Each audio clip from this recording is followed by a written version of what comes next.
Hi everyone. In this session, we are going to look at the applications of the trigonometric identities that we have just done in the previous session. Okay, so let's just look at it, how to apply these identities in a single, question. So now we have given that cos x square theta plus sec square theta are the left hand side, and on the right hand side I have cos x square theta, sec square theta, which are in multiplication. So this is what I have to prove now, that the left hand side is equal to the right hand side. There are three ways to prove. So either you solve the left hand side and the right hand side both, and you get to a conclusion that both are having the similar inception point, either that, or you solve the left hand side and you gradually come down to the right hand side, or you take the right hand side and gradually you come down to the left hand side. So these are the three ways you can use in order to prove any two, left hand side or right hand side are equal. So let's begin. I would take this one, that I'm going to take the left hand side and I'm going to solve it until I'm going to get the right hand side. Okay. Now cosec square theta, I think that it can be written as 1 upon sine square theta, plus sec square theta can be written as 1 upon cos square theta. Correct. Now I'll take the LCM. In the LCM, we know that the denominators are multiplied if they are co-primes. So here we know that there's nothing in common with the sine square and cos square. They're co-primes.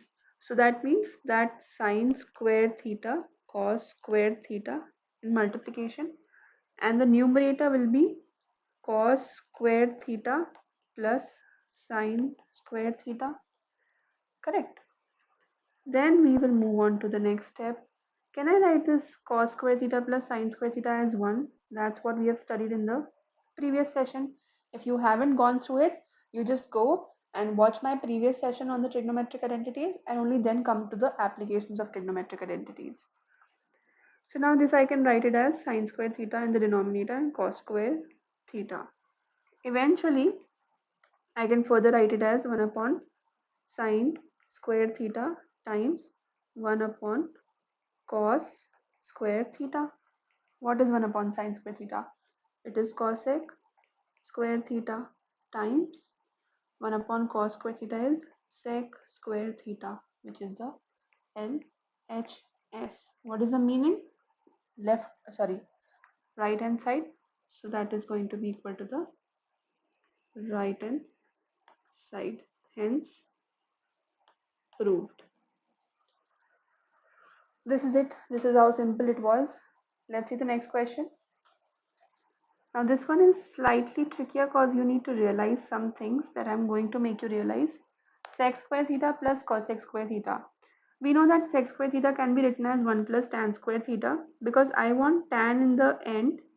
That's why I'm using this one. Plus cosec square theta can be written as 1 plus cot square theta. Now I can add the 1 plus 1, that goes on to 2, and then plus tan square theta plus cot square theta. Now guys, one thing to be very clear over here is that you should know the basic algebraic identities. We know that this comes as a square, this comes as b square, and here there is 2 times a times b, where a times b has cancelled down to 1. So we need to search for those trigonometric ratios which when multiplied to each other gets you a 1. So can I also write it that tan theta times cot theta is equal to 1? Why? Because tan theta is what? Sine theta upon cos theta times cos theta upon sine theta, that is equal to cancel, cancel, cancel, cancel. This is 1, right? So simple. That's why I will replace this 2 times 1 as 2 times tan theta cot theta plus tan square theta and plus cot square theta. Works? So now it's going to be under root of tan theta plus cot theta ka whole square. And if you do the under root of the whole square, what do you get? You will get a tan theta plus cot theta, which is the right hand side. Hence proved. If there is any problem, you can please comment below and you will get the answer. Okay, so this was it. 2 times tan theta cot theta plus tan square theta plus cot square theta. We can just resemble it as a square plus b square plus 2ab, which is equal to a plus b whole square. That's it, guys. We'll move on to the next question. Here, this one. Mostly these type of questions would require your rationalization skills. So under root of 1 minus sine theta upon 1 plus sine theta, we have to prove that this is equal to the right hand side sec theta minus tan theta.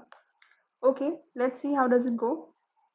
I will rationalize this 1 minus sine theta and multiply the numerator and denominator by the same function 1 minus sine theta.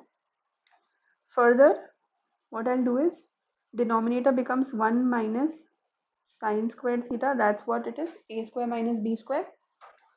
And then if you're still confused, over here you can see that this is a plus b times a minus b. That's the only way we can reduce this as a, whenever we have to rationalize, we just find out the conjugate, basically, that is a plus b times a minus b. That's what we do in order to get rid of the square.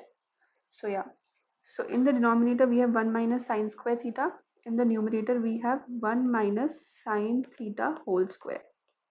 Now whole square root can be easily gotten rid, so this we can write it as 1 minus sine theta easily upon under root of 1 minus sine square theta. This you know it is equal to cos square theta, and if you will do the under root of cos square theta, you are going to get just cos theta.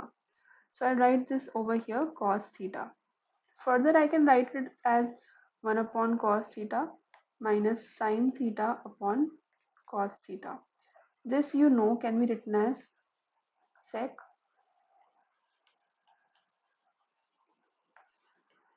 theta minus tan theta. Hence proved.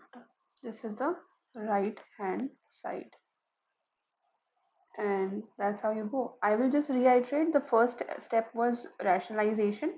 Then we moved on to, simplifying it further. So easily we got rid of the square. So square root of a square is just a plain number. So 1 minus sine theta. And then denominator is 1 minus sine square theta, which is cos square theta.